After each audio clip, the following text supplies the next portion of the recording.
성도님들, 심리학 이론 중에 강화 이론이라는 게 있습니다. 이게 강화 이론을 쉽게 설명드리면 그냥 어떤 행동이 일어난 후에 그 결과로 나오는 자극에 따라 미래 행동이 결정된다라는 겁니다. 그런데요, 이 강화 이론에는 적극적 강화가 있고 부정적 강화가 있습니다. 그러니까 예를 들어 어떤 사람이 칭찬받아 마땅한 일을 하면 그에 상응하는 상을 주고 격려를 해서 그 잘한 일을 지속적으로 할 수 있도록 도와주는 게 적극적 강화입니다. 반면에 이제 분위기를 해치고 바람직하지 못한 말이나 행동을 하면 다시는 그 일을 하지 못하도록 벌을 주거나 혹은 부정적인 피드백을 주는 것을 부정적 강화라고 합니다. 뭐 예를 들어서 어떤 직장인이 회사에서 회사를 위해 좋은 아이디어를 내서 회사에 큰 이익을 끼치면 그 사람에게 보통 포상하고 승진시켜주고 하죠. 그렇게 해서 이 사람이 계속 열심히 할 수 있도록 하는 게 바로 적극적 강화이고요. 또 반면에 회사의 분위기를 해치거나 또 회사의 발전을 저해하는 사람에겐 징계를 줍니다. 혹은 뭐 사임을 시키죠. 이것이 바로 부정적 강화입니다. 그런데 이게 부정적 강화나 적극적 강화든 간에 이걸 하는 사람은 모두가 다 고민이 있습니다. 뭐냐면 도대체 언제까지 이걸 해야 되지? 어느 정도까지 해야 되는지에 대한 이 기준이 없기 때문입니다. 그러니까 예를 들면 상 주는 것도 한두 번이고 승진시켜 주는 것도 한두 번이지 계속 잘하는 사람 이거 어떻게 해야 되지? 라는 고민을 하게 돼 있습니다. 또 벌 주는 것도 한두 번이지 이게 교묘하게 분위기를 해치는 사람 이거 그때마다 벌 줄 수는 없지 않습니까? 그러니 야 이걸 언제까지 어떻게 해야 되지? 하는 고민이 있다라는 겁니다. 하지만 성도님들, 그리스도인은 상과 벌 때문에 일하지 않습니다.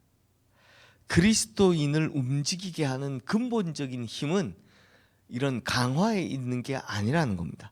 그래서 오늘 본문에 보면 바울이 디모데에게 나를 움직여왔던 그 힘이 무엇인지에 대해서 설명을 하는데요. 자, 성도님들, 오늘부터 보게 될 디모데후서는 바울이 쓴 서신서 중에는 가장 마지막에 기록된 서신서입니다. 바울은 디모데후서를 이제 한 AD 66년경 로마 감옥에서 기록을 한 걸로 알려져 있는데요. 그런데 이때는 이전의 로마 감옥 혹은 다른 감옥들에 투옥되었을 때는 사뭇 다른 분위기였습니다. 이전에 바울이 경험했던 로마 감옥은 이제 사도행전 끝에도 나오지만 가택연금 형식이었습니다. 그래서 사람들이 자유롭게 오갈 수 있었고요. 자유롭게 만날 수 있다 보니까 오는 사람들에게 복음을 전하고 성경을 가르치고 계속 할 수 있었습니다. 그리고 편지도 자유롭게 왕래할 수 있었죠. 그래서 이때 에베소서, 빌립보서, 골로새서, 빌레몬서를 기록해서 보내기도 합니다. 하지만 디모데후서를 쓸 때는 자기가 순교할 날이 머지 않았음을 직감한 겁니다. 1, 2절 말씀 보십시오. 함께 읽겠습니다. 하나님의 뜻으로 말미암아 그리스도 예수 안에 있는 생명의 약속대로 그리스도 예수의 사도된 바울은 사랑하는 아들 디모데에게 편지하노니 하나님 아버지와 그리스도 예수 우리 주께로부터 은혜와 긍휼과 평강이 내게 있을지어다. 자, 성도님들, 전에도 봤지만 바울은 자기가 쓴 12권의 서신서에서 항상 이 처음에 은혜와 평강이라는 말을 언급합니다. 순서도 항상 제가 지난번 설교했던 것처럼 은혜와 평강이죠. 그런데 마지막 서신인 디모데후서에는 여기다가 긍휼도 함께 언급합니다. 그래서 이번엔 순서가 은혜와 긍휼과 평강 이렇게 되는 겁니다. 자, 성도님들, 바울의 일생을 지탱하고 있던 두 가지 키워드가 있다면 바로 은혜와 평강이었습니다. 우리 지난번에도 봤듯이 은혜는 자기 노력으로 얻을 수 있는 게 아닙니다. 하나님께서 위로부터 내려주셔야만 받을 수 있는 거죠. 그러니 나는 받을 자격이 없는 사람인데 하나님께서 일방적으로 주신 것이 은혜였던 겁니다. 그리고 그 은혜를 받은 자가 그 은혜를 통해 누리는 게 뭐다? 바로 평강이었다는 겁니다. 이렇게 바울은 지금까지 하나님께서 그냥 일방적으로 주시는 위로부터 주시는 은혜와 그 은혜를 받은 자가 누리는 평강을 가지고 열심히 복음 사역했던 겁니다. 그런데 지금 자기 일생이 끝나는 시점이 딱 오니까 여기다 하나를 덧붙이는 겁니다. 은혜와 긍휼과 평강이라고요. 자, 그렇다면 성도님들, 긍휼이 뭡니까? 긍휼은 자격 없는 자에게 주어지는 하나님의 놀라운 사랑입니다. 바울은요, 자기 일생을 돌아보니까 자신의 일생이 진짜 자격 없는 사람이라는 걸 깨달은 겁니다. 원래 바울이 어떤 사람이었습니까? 예수 믿는 사람을 핍박하는 사람이었고, 예수 그리스도의 반대자였고, 오히려 예수 믿는 사람을 잡아서 옥에 가두는 사람이었습니다. 심지어 스데반이 돌에 맞아 순교할 때 그 돌 던지는 사람의 옷을 지켜주면서 스데반의 죽음을 당연시 여겼던 사람이었습니다. 어떻게 보면 살인 동조자죠. 그런데 하나님께서 뭐 바울이 지금 잘하고 있는 게 없는데 그냥 그런 바울을 택해 주시고 이방인을 향한 복음 전도의 선교의 그릇으로 삼아 주셨습니다. 진짜 이건요, 자격 없는 자에게 주어지는 하나님의 강권적인 역사였습니다. 그래서 바울은 이걸 뭐라고 표현합니까? 은혜와 긍휼이라고 표현하는 겁니다. 그러다 보니 성도님들, 바울을 움직이게 하는 동력, 진짜 바울이 열심히 사역하잖아요. 그 동력은 이 땅에서 받는 상도 아니고요, 벌에 대한 두려움도 아니었습니다. 그냥 자기가 그렇게 열심히 할 수 있던 비결은 하나님께서 주시는 은혜와 긍휼과 평강 때문이었다라고 고백하는 겁니다. 이걸 이제 디모데 너에게도 있기를 바란다라고 고백하는 거죠. 그리고 이렇게 은혜와 긍휼과 평강을 입은 자에게는 큰 유익이 있다고 하는데요. 우리 7절 8절 말씀 함께 읽겠습니다. 하나님이 우리에게 주신 것은 두려워하는 마음이 아니요 오직 능력과 사랑과 절제하는 마음이니, 그러므로 너는 내가 우리 주를 증언함과 또는 주를 위하여 갇힌 자 된 나를 부끄러워하지 말고 오직 하나님의 능력을 따라 복음과 함께 고난을 받으라. 자, 먼저 하나님께서 바울에게, 우리에게 주신 것은 두려워하는 마음이 아니다라고 말씀합니다. 사실 인간적으로 보면 지금 바울은 어떤 상황입니까? 죽음을 목전에 두고 있는 상황입니다. 감옥에 갇혀서는 자기가 어떤 방식으로 죽을지 모르는 거죠.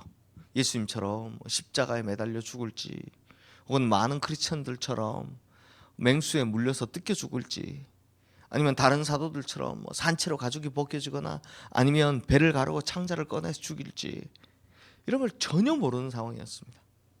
사실 죽음이 눈앞에 있다는 건 얼마나 두려운 일입니까? 그런데 이런 순간 바울은 하나님께서 우리에게 주신 것이 두려운 마음이 아니다, 두려워하는 마음이 아니다라고 이야기하는 겁니다. 왜냐하면 이유는 하나입니다. 은혜와 긍휼을 입어서 자기 마음속에 뭐가 있기 때문에? 평강이 있기 때문이다 라는 거죠. 성도님들, 바울은 은혜와 긍휼과 평강을 얻기 전에 완전히 세속적인 사람이었습니다. 예수 믿는 사람 핍박한 게 왜 그런지 아십니까? 그 너무 종교성이 뛰어나서 예수 믿는 사람 핍박한 것 같습니까? 아닙니다. 바울은요, 신앙적 동기 때문에 그런 게 아닙니다. 오롯이 자기 출세하려고 그랬던 겁니다. 예수 믿는 사람을 많이 잡아다 주면 자기도 사내들인 공회원이 되겠지, 이 생각에 출세를 위해서 그렇게 예수 믿는 사람을 핍박했던 너무나 세속적인 사람이었습니다. 그런데 이랬던 바울도 하나님께로부터 은혜와 긍휼과 평강을 입은 후에 천국을 보장받는 사람이 되었던 거죠. 그러므로 세상의 그 어떤 위험도 바울을 두렵게 할 수 없다라는 겁니다. 그러니 죽음이라는 것, 죽음, 이건 바울에게는 두려운 게 아니었습니다.